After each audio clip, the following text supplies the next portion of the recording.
नमस्कार दोस्तों, मैं राजेश अग्रवाल पन्ना कंपटीशन क्लासेस में एक बार फिर से आपका स्वागत करता हूं। चौथा सेशन है प्रश्नास्त्र का, है ना। प्रश्नास्त्र के चौथे सेशन में आप अच्छे से पढ़ते जाइए और लेक्चर्स का रेफरेंस लेते जाइए, ठीक है। बात करते हैं क्वेश्चन नंबर 1 की। साथियों के बीच संदेशों का पार्श्व या विकर्ण विनिमय कहलाता है। साथियों के बीच संदेशों का पार्श्व या विकर्ण विनिमय कहलाता है ना। The lateral and diagonal exchange of messages between the peers, है ना। lateral and diagonal exchange of message between the peers।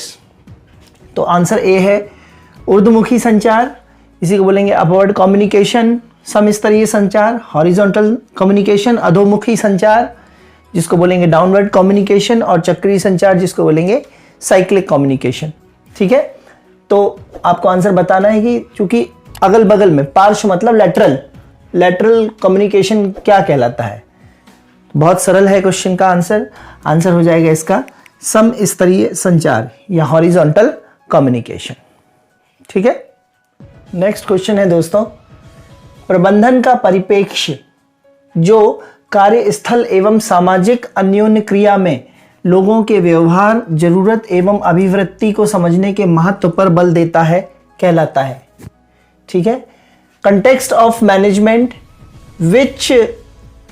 which stress upon, which emphasize upon in working place, which emphasize upon the behavior, the necessity and the aptitude of peoples is called। लोगों के व्यवहार, जरूरत एवं अभिवृत्ति को समझने के महत्व पर बल देता है, वो मैनेजमेंट का कौन सा कंटेक्स्ट कहलाता है। पहला है नौकरशाही परिप्रेक्ष्य या ब्यूरोक्रेटिक कंटेक्स्ट, दूसरा है क्लासिकल कंटेक्स्ट, तीसरा है ह्यूमन रिलेशंस कंटेक्स्ट और चौथा है वैज्ञानिक परिप्रेक्ष्य या साइंटिफिक कंटेक्स्ट। आंसर बताइए इसका क्या कहलाएगा। आंसर हो जाएगा लोगों के व्यवहार, जरूरत और लोगों की एटीट्यूड के बारे में पता करना है तो ये क्या कहला जाएगा, मानवतावादी या ह्यूमन रिलेशंस, ठीक है दोस्तों। नेक्स्ट प्रश्न है दोस्तों, प्रश्न नंबर 3। एक नौकरी से दूसरे में व्यवस्थित रूप से चल रहे श्रमिकों की प्रक्रिया को जाना जाता है ना। एक नौकरी से दूसरे में व्यवस्थित रूप से चल रहे श्रमिकों की प्रक्रिया मतलब एक डिपार्टमेंट से दूसरे डिपार्टमेंट की तरफ जाने को जो लेबरर्स होते हैं उसकी प्रोसेस को क्या कहते हैं। फर्स्ट इज कार्यवर्धन या जॉब एनहांसमेंट, दूसरा है कार्य संवर्धन जॉब एनरिचमेंट, तीसरा है कार्य पर्यावरण जॉब एनवायरमेंट और चौथा है कार्य आवर्तन या जॉब रोटेशन। सोचिए, एक नौकरी से दूसरी नौकरी पे जाएगा तो उससे क्या, इस प्रक्रिया को क्या बोलेंगे, उसके रिजल्ट को नहीं, उस प्रक्रिया को क्या बोलेंगे, तो उस प्रक्रिया को बोलते हैं जॉब रोटेशन, जॉब का रोटेशन। सपोज आज आपको अकाउंटेंसी डिपार्टमेंट में बैठने के लिए दे दिया, फिर कल मशीन चलाने के लिए दे दिया, परसों मार्केटिंग का काम करवा लिया, अगले दिन बाद सेल्स का काम करवा लिया। इस तरीके से जॉब रोटेट करते हैं। जॉब रोटेशन से क्या होता है, जॉब एनरिचमेंट आता है। तो जॉब रोटेशन एक प्रक्रिया है, लेकिन जॉब एनरिचमेंट जो है वो क्या है, रिजल्ट है, ठीक है। इससे कर्मचारियों का क्या बढ़ता है, अनुभव, ठीक है। सो ध्यान रखेंगे, आंसर हो जाएगा जॉब रोटेशन। नेक्स्ट क्वेश्चन है दोस्तों, क्रेडिट के औपचारिक स्रोत में शामिल नहीं है, ठीक है। Which of the following is not embedded in, not consistent in the formal source of credit, है ना। क्रेडिट के औपचारिक स्रोत में शामिल नहीं है। ऑप्शन ए है सहकारी समितियां, ऑप्शन बी है मित्र, ऑप्शन सी है बैंक और ऑप्शन डी है none of the above. Option B है नन ऑफ दी अबव। बताइए आप, क्रेडिट के औपचारिक स्रोत, औपचारिक मतलब फॉर्मल तरीके से कहां से आप क्रेडिट ले सकते हैं। तो कोऑपरेटिव सोसाइटीज तो हैं, बैंक से भी आप क्रेडिट ले सकते हैं। तो आंसर हो जाएगा आपका फ्रेंड जो है वो इनफॉर्मल जो तरीका है, ला यार पैसे उधार दे दे, तो फ्रेंड इज एन इनफॉर्मल, अनौपचारिक सोर्स है, औपचारिक नहीं है। सो आंसर हो जाएगा शामिल नहीं है, पूछा है। सो नेक्स्ट क्वेश्चन है दोस्तों, सर्विस मार्केटिंग मिक्स का विस्तृत रूप है, ठीक है। The extended form of service marketing mix. Product marketing mix आपने पढ़ा है। प्रोडक्ट का मार्केटिंग मिक्स क्या होता है, product, price, place and promotion. Product, price, place and promotion, 4 P's of marketing जिसको बोलते हैं। लेकिन ये सर्विस मार्केटिंग मिक्स का एक्सटेंडेड फॉर्म पूछा है, विस्तृत रूप पूछा है। ऑप्शन ए है people, product, place, physical environment, process, people, C price, physical evidence और प्रमोशन, और डी है प्रोडक्ट, प्रोसेस और प्राइस। तो जब आपको मालूम है कि मार्केटिंग मिक्स के 4 हैं, मार्केटिंग मिक्स के 4 कौन कौन से हैं? Product, price, place, promotion. तो इसमें से रूल आउट करके भी आप जा सकते हैं, है ना। सपोज इसमें प्रोडक्ट दिया हुआ है तो ये ऑप्शन क्रॉस हो जाता है क्योंकि प्रोडक्ट तो पहले से ही है। प्राइस इसमें दिया हुआ है, प्राइस वाला भी क्रॉस हो जाता है, ठीक है। प्राइस वाला ये भी दिया हुआ है तो ये भी क्रॉस हो जाता है, प्रोडक्ट भी दिया है ये भी क्रॉस हो जाता है, ठीक है। तो 4 तो ये हैं ही, 4 के अलावा 3 और कौन से बढ़ जाते हैं सर्विस में।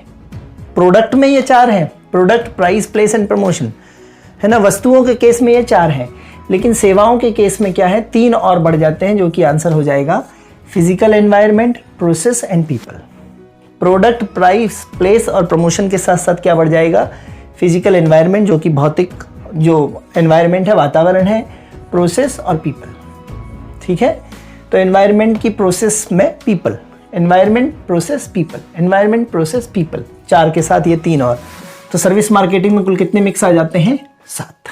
ध्यान रखिएगा, इंपॉर्टेंट क्वेश्चन है, ठीक है। कई तरीके से पूछा जा सकता है। दोस्तों, क्या आप भी लगातार तैयारी के कारण नहीं बना पा रहे हैं अपने मैनेजमेंट सब्जेक्ट के प्रॉपर नोट्स? तो ज्वाइन कीजिए हमारे पटवारी मैनेजमेंट सब्जेक्ट के कंप्लीट कोर्स को, जिसमें आपको मिलेगा recorded classes, all lecture, PDF notes, टेस्टरी। यह केवल इसकी फीस केवल 99 रुपए है।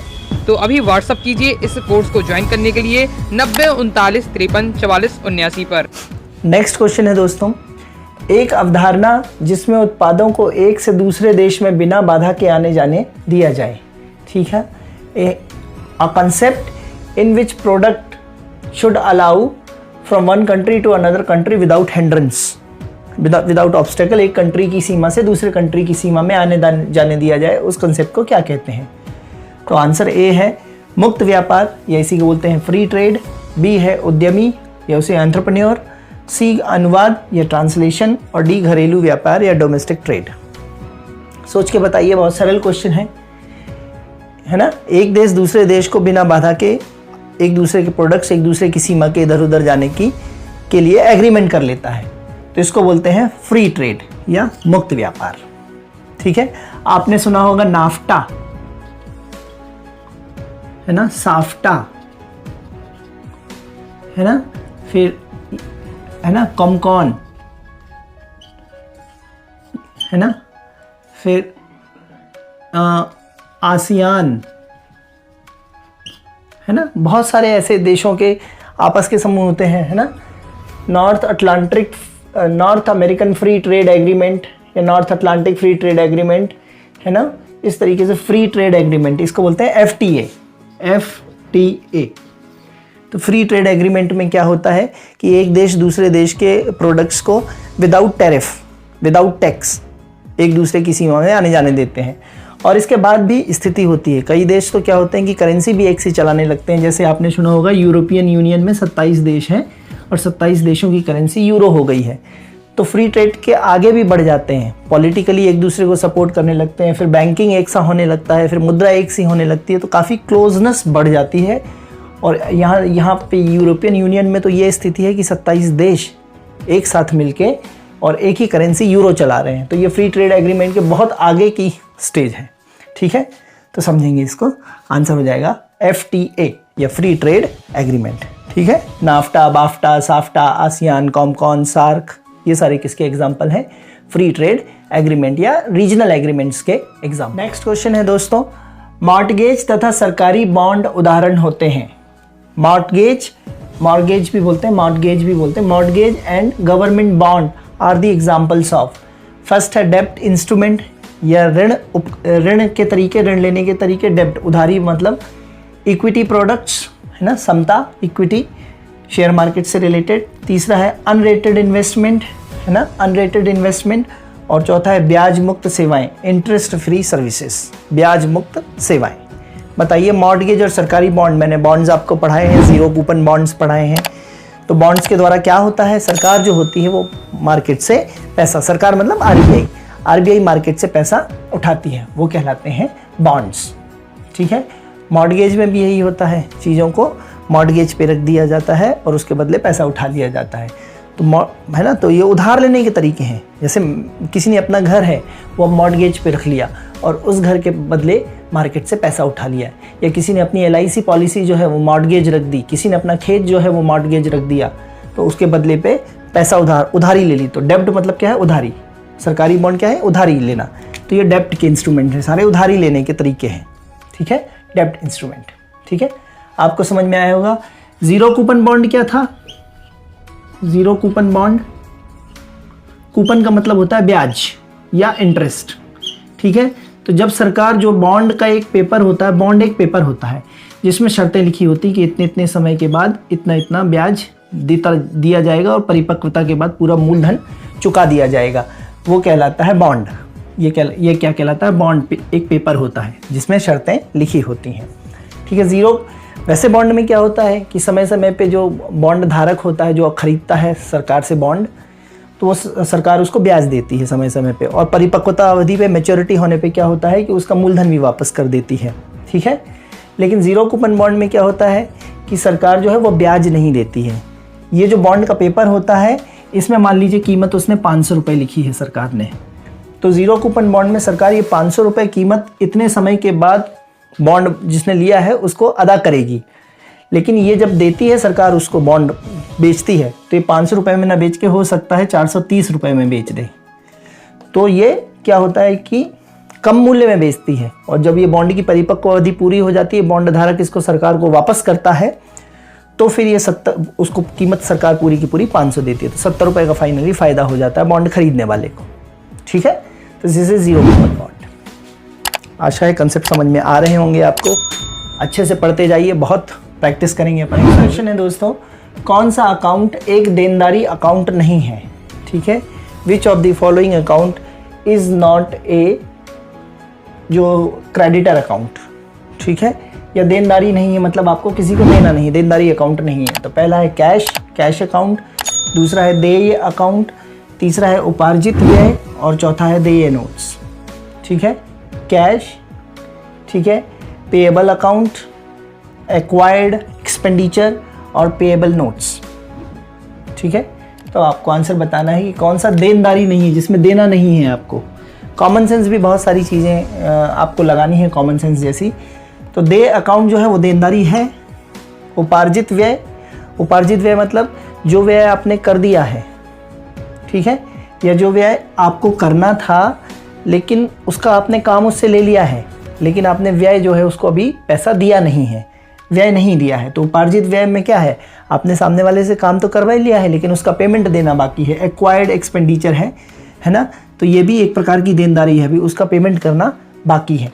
ठीक है, सपोज लेबर से आप हफ्ते भर रोज काम करवाते हो और रोज का पेमेंट नहीं करते हो, है ना, संडे के संडे या सैटरडे के सैटरडे उसका पेमेंट करते हो, तो 6 दिन तो आपने पेमेंट नहीं दिया ना शाम को, तो 7वें दिन दिया, तो 6 दिन वो कैसी रही, आपकी देनदारी रही, और उनसे जो आपने काम लिया वो क्या हो गया, उपार्जित व्यय हो गया। तो देनदारी इसमें भी बनती है। देय नोट्स भी है ना, जो आपको देना है, देय नोट्स, आंसर हो जाएगा कैश। नकद जो है वो एक देनदारी अकाउंट नहीं है। नेक्स्ट क्वेश्चन है दोस्तों, कोई यूनिट के उत्पादन नहीं होने पर भी जो लागत आती है उसे कहते हैं। कोई भी यूनिट का प्रोडक्शन नहीं हो रहा है, उसके बाद भी जो कॉस्ट आ रही है, that cost incurred is called, first है फिक्स्ड कॉस्ट चर लागत, दूसरा है मिक्स्ड कॉस्ट मिश्रित लागत, तीसरा है मार्जिनल कॉस्ट या मार्जिनल लागत, और चौथा है स्थिर लागत या फिक्स्ड कॉस्ट। चर लागत मतलब वेरिएबल कॉस्ट है ना, फिर मिक्स्ड कॉस्ट, फिर मार्जिनल कॉस्ट और फिक्स्ड कॉस्ट। कौन सी होगी? कोई भी यूनिट का प्रोडक्शन नहीं हो रहा है। कोई भी यूनिट का प्रोडक्शन नहीं हो रहा है मतलब आपका वाहन भी नहीं जा रहा है, आपकी बिजली भी नहीं लग रही है, मशीनें भी नहीं चल रही हैं, क्योंकि यूनिट्स का एक्सपेंडिचर नहीं हो रहा है।